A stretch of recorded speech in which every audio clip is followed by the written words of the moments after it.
जय श्री हरि नारायण मित्रों, स्वागत है आपका पौराणिक कहानियों की दुनिया में।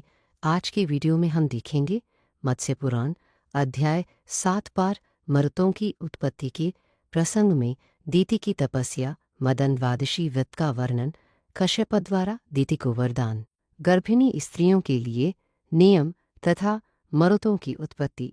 ऋषियों ने पूछा, सूत जी, देतियों की जननी दीति के पुत्र 49 मस्त देवताओं के प्रिय कैसे बन गए तथा अपने सौतेले भाई देवताओं के साथ उनकी प्रगाढ़ मैत्री कैसे हो गई। सूत जी कहते हैं, सुव्रत मुनियों, प्राचीन काल की बात है। देवासुर संग्राम में भगवान विष्णु तथा देवगणों द्वारा अपने पुत्र पौत्रों का संहार हो जाने पर दैत्य माता दिति शोक से विहल हो गई। वह उत्तम भूलोक में जाकर स्यमंत पंचक क्षेत्र में सरस्वती के मंगलमय तट पर अपने पतिदेव महर्षि कश्यप की आराधना में तत्पर रहती हुई घोर तप में निरत हो गई। उस समय उसने ऋषियों के समान फलाहार पर निर्भर रहकर कृच्छ चंद्रायण आदि व्रतों का पालन किया। इस प्रकार बुढ़ापा और शोक से अत्यंत आकुल हुई दिति 100 वर्षों तक उस कठोर तप का अनुष्ठान करती रही। तदनंतर उस तपस्या से संतप्त हुई दिति ने वशिष्ठ आदि महर्षियों से पूछा, ऋषियों, आप लोग मुझे ऐसा व्रत बतलाइए जो पुत्र शोक का विनाशक तथा इहलोकी एवं परलोक में सौभाग्य रूपी फल का प्रदाता हो। तब वशिष्ठ आदि ऋषियों ने उसे मदन द्वादशी व्रत का विधान बतलाया, जिसके प्रभाव से वह पुत्र शोक से उन्मुक्त हो गई। ऋषियों ने पूछा, सूत जी, जिसका अनुष्ठान करने से दिति को पुनः 49 पुत्रों की प्राप्ति हुई, उस मदन द्वादशी व्रत के विषय में हम लोग भी सुनना चाहते हैं। सूत जी कहते हैं, ऋषियों, पूर्व काल में वशिष्ठ आदि महर्षियों ने दिति के प्रति जिस उत्तम मदन द्वादशी व्रत का वर्णन किया था, उसी को आप लोग मुझसे विस्तार पूर्वक सुनिए। व्रतधारी को चाहिए कि वह चैत्र मास शुक्ल पक्ष की द्वादशी तिथि को श्वेत चावलों से परिपूर्ण एवं छिद्र रहित एक घट स्थापित करे, उस पर श्वेत चंदन का अनुलेप लगा हो तथा वह श्वेत वस्त्र के 2 टुकड़ों से आच्छादित हो। निकट विभिन्न प्रकार के ऋतुफल और गन्ने के टुकड़े रखे जाएं। वह विविध प्रकार की खाद्य सामग्री से युक्त हो तथा उसमें यथाशक्ति सुवर्ण खंड भी डाला जाए। तत्पश्चात उसके ऊपर गुड़ से भरा हुआ तांबे का पात्र स्थापित करना चाहिए। उसके ऊपर केले के पत्ते पर काम तथा उसके वाम भाग में शक्कर समन्वित रति की स्थापना करे। फिर गंध, धूप आदि उपचारों से उनकी पूजा करे और गीत वाद्य आदि का भी प्रबंध करे। अर्थाभाव के कारण गीत वाद्य आदि का प्रबंध न हो सकने पर मनुष्य को कामदेव और भगवान विष्णु की कथा का आयोजन करना चाहिए। पुनः कामदेव नामक भगवान विष्णु की अर्चना करते समय उन्हें सुगंधित जल से स्नान कराना चाहिए। श्वेत पुष्प, अक्षत और तिलों द्वारा उन मधुसूदन की विधिवत पूजा करें। उस समय उन विष्णु के पैरों में कामदेव, जटाओं में सौभाग्यदाता, उरुओं में स्मर, कटिभाग में मन्मथ, उदर में स्वच्छोदर, वक्षस्थल में अनंग, मुख में पद्ममुख, बाहुओं में पंचशर और मस्तक में सर्वात्मा को नमस्कार है। यूं कहकर भगवान केशव का सांगोपांग पूजन करे। तदनंतर प्रातःकाल वह घट ब्राह्मण को दान कर दे। पुनः भक्तिपूर्वक ब्राह्मणों को भोजन कराकर स्वयं भी नमकरहित भोजन करे और ब्राह्मणों को दक्षिणा देकर इस मंत्र का उच्चारण करे, जो संपूर्ण प्राणियों के हृदय में स्थित रहकर आनंद नाम से कहे जाते हैं। वे कामरूपी भगवान जनार्दन मेरे इस अनुष्ठान से प्रसन्न हों। इसी विधि से प्रत्येक मास ने मदन द्वादशी व्रत का अनुसरण करना चाहिए। व्रती को चाहिए कि महाद्वादशी के दिन एक फल खाकर भूतल पर शयन करे और त्रयोदशी के दिन अविनाशी भगवान विष्णु का पूजन करे। 13वां महीना आने पर तनुसहित एवं समस्त सामग्रियों से संपन्न शैया कामदेव को स्वर्ण निर्मित प्रतिमा और श्वेत रंग की अनंग कामदेव को समर्पित करे, अर्थात अनंत के उद्देश्य से ब्राह्मण को दान दे। उस समय शक्ति के अनुसार वस्त्र एवं आभूषण आदि द्वारा सप्तनीक ब्राह्मण की ब्राह्मण करते हुए ऐसा कहना चाहिए कि आप प्रसन्न हों। तत्पश्चात उस धर्मज्ञ व्रती को गोदुग्ध से बनी हुई हवी, खीर और श्वेत तिलों से कामदेव के नामों का दुधारू गौ कीर्तन करते हुए हवन करना चाहिए। पुनः कृपणता छोड़कर ब्राह्मणों को भोजन कराना चाहिए और उन्हें यथाशक्ति गन्ना और पुष्पमाला प्रदान कर संतुष्ट करना चाहिए। जो इस विधि के अनुसार इस मदन द्वादशी व्रत का अनुष्ठान करता है, वह समस्त पापों से मुक्त होकर भगवान विष्णु की समता को प्राप्त हो जाता है तथा इस लोक में श्रेष्ठ पुत्रों को प्राप्त कर सौभाग्य फल का उपभोग करता है। जो स्मर आनंदात्मा विष्णु और महेश्वर नाम से कहे गए हैं, उन्हीं अंगज भगवान विष्णु का सुखार्थी को स्मरण करना चाहिए। यह सुनकर दिति ने सारा कार्य यथावत रूप से संपन्न किया, अर्थात मदन द्वादशी व्रत का अनुष्ठान किया।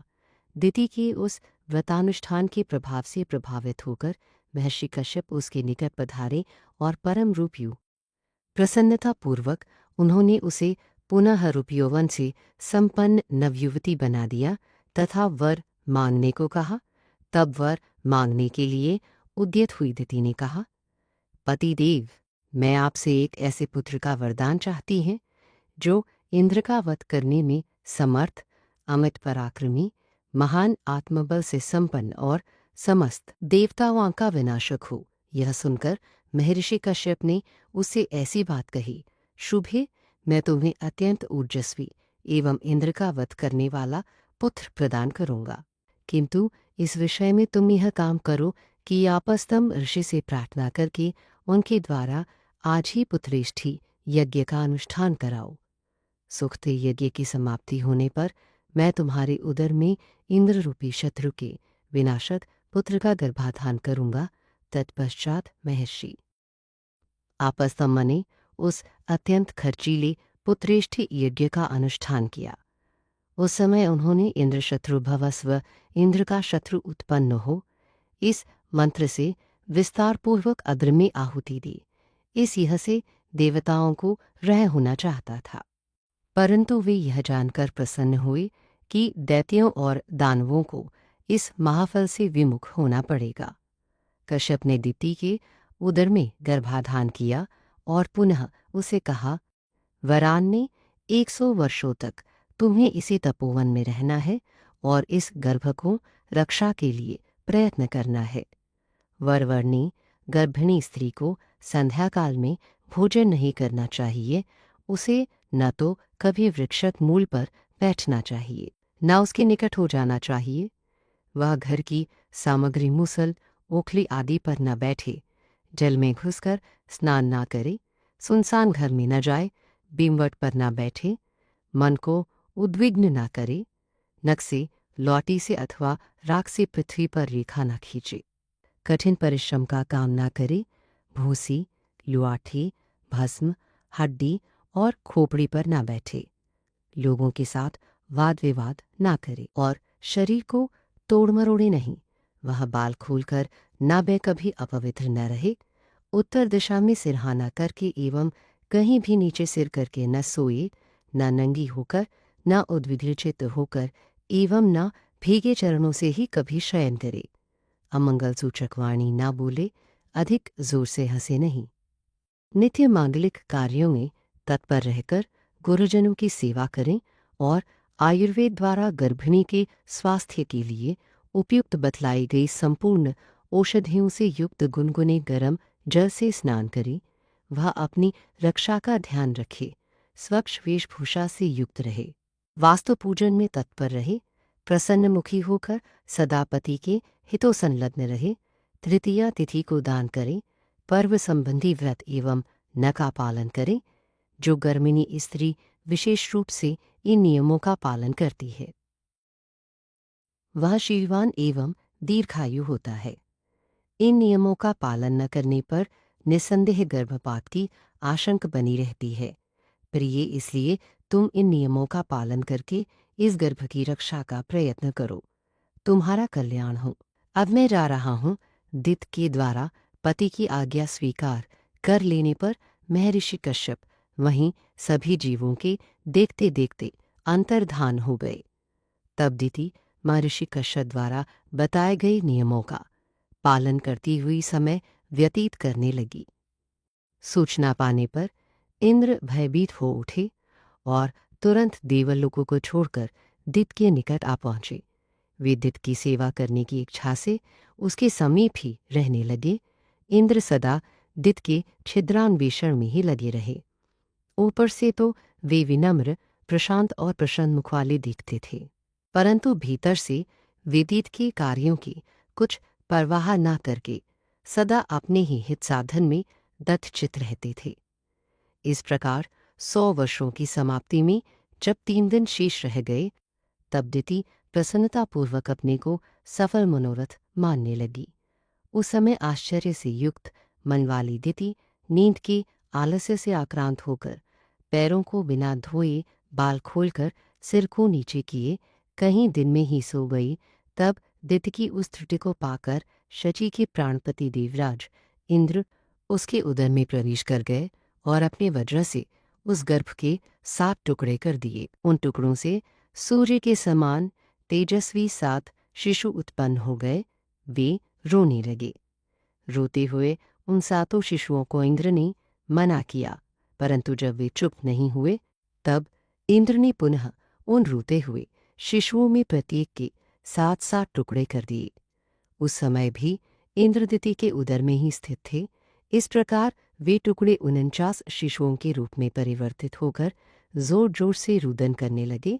इंद्र उन्हें बारंबार मना करते हुए कह रहे थे कि मत रो, परंतु वे जब चुप नहीं हुए, तब इंद्र ने मन में विचार किया कि इसका क्या रहस्य है। किस धर्म के महतमशय ये सभी मेरे वज्र द्वारा काटे जाने पर भी पुनः जीवित है। तत्पश्चात ध्यान योग के द्वारा इंद्र को ज्ञात हो गया कि यह मदन द्वाद श्रीवृत का फल है। अवश्य ही श्री कृष्ण के पूजन के प्रभाव से इस समय यह घटना घटी है। जो वज्र द्वारा मारे जाने पर भी ये शिशु विनाश को नहीं प्राप्त हुए, इसी कारण उदर में स्थित रहते हुए एक से अनेक 49 हो गए। इसलिए अवश्य ही ये अवध्य है और मेरी इच्छा है कि ये देवता हो जाएं, चूँकि गर्भ में स्थित रहकर रोते हुए इनको मैंने मारो दत्त मत रो ऐसा कहा है। इसे ये मरुत नाम से प्रसिद्ध होंगे और इन्हें भी यज्ञों में भाग मिलेगा। ऐसा कहकर इंद्र दिति के उदर से बाहर निकल आए और दिति को प्रसन्न करके उससे क्षमा याचना करने लगे। देवी, अर्थशास्त्र का आश्रय लेकर मैंने यह दुष्कर्म कर डाला है, मुझे क्षमा करो। इस प्रकार देवराज ने मरुदगण को देवताओं के समान बनाया और पुत्रों समेत दिति को विमान में बैठाकर वे अपने साथ स्वर्गलोक को ले गए विप्रवरों। इसी कारण मरुद्गण यज्ञों में भाग पाने के अधिकारी हुए। उन्होंने असुरों के साथ एकता नहीं की, इसीलिए वे देवताओं के प्रेम पात्र हो गए।